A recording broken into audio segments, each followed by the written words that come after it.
Hello. Hello, this is Michelle Hackett coming to you with her APN interview of Miss Verona Ricketts. And I'll give you a little background on Miss Ricketts. Um, it's a narrative recorded with her in the interventional radiology department this morning on Friday, July the 17th. And Miss Ricketts is a nurse of 20, how many years? 25. 25 years, and she's been an APRN of 2 years, who presently serves as Chief APRN for Cardiac Services at Cooper University Hospital in Camden. And prior to becoming an APN, she was a staff nurse in the emergency room and in the intensive care unit, and comes to us from New York as a native. And we're going to proceed with the interview, and I'll show you Miss Ricketts, and then we're going to sit the camera down so that we can actually have a dialogue, and we will practice COVID sensitivity, and I will reapply my mask. So here is our interviewee, Miss Ricketts. Hello, good morning. Okay, so I'm going to sit my camera down, and we'll continue an audio recording. So first question, Miss Ricketts, I'd just like to know, what is and why did you choose your specialty?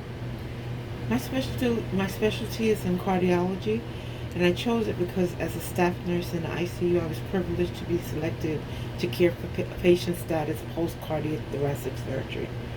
It's a wonderful experience dealing with these patients, and I jumped at the opportunity to continue cardiac practice as an NP. Okay.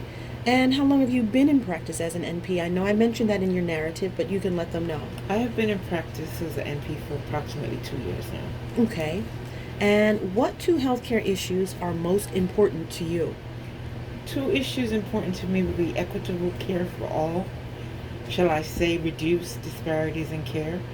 I want to ensure that minorities and indigents get the same quality of care that insured patients do, and patient advocacy across the board. I take seriously my role to ensure patients get a comprehensive, intercollaborative, self-determined healthcare experience. Wow, overall. that's wonderful. Thank you. And what is your role in this practice? In this practice, I'm the chief cardiac NP. Okay. Wow. Congratulations. Thank you. And how do you envision your role in this position? I envision my role in this role. I serve as a liaison between the other NPs and physicians and families. I ensure adequate daily staffing, and I serve as a resource to other NPs on the team. Okay. Do you have your own patients? Yes, I do. I pick up patients at times. It keeps my skills up to par. All right. And what features of this practice interest you the most? Features that interest me the most is that I have autonomy. I have that opportunity to be more autonomous. And although I am technically collaborating with physicians, I actually have a great deal of autonomy. There is no doctor co-signing my notes, and I'm able to diagnose and treat as I see clinical fit. Our doctors respect my clinical skills and decision making. Wow, that's really saying something considering we're still under the constraints of collaboration and supervision by doctors. Yes, we came a long way. Yeah, and we're going to have to go a little bit further so that we can get full autonomy and full reimbursement at some point. Yes. And what features of this practice do you have the least amount of interest in? The least amount of interest, only because it takes my time away from what I like to do the most, which is patient care, is meetings, and more meetings. Can you tell I don't like meetings? I can. I certainly can, and neither do I. Okay.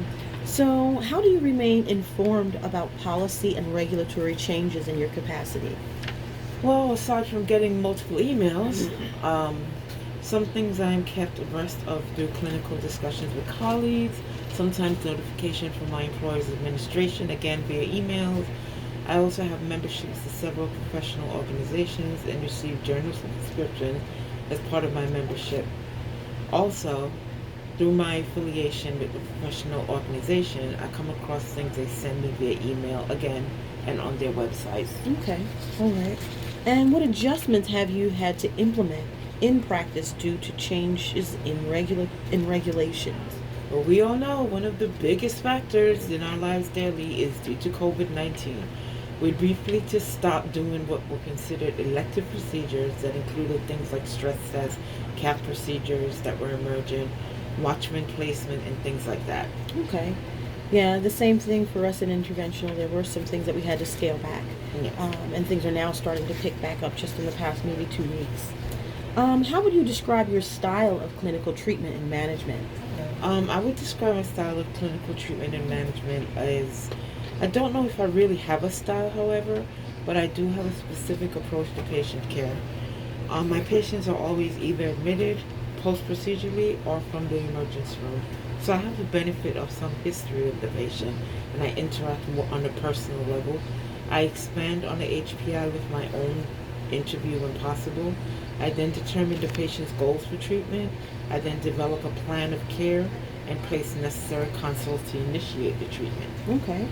All right. And what qualities do you feel are most important to the success in the NP role?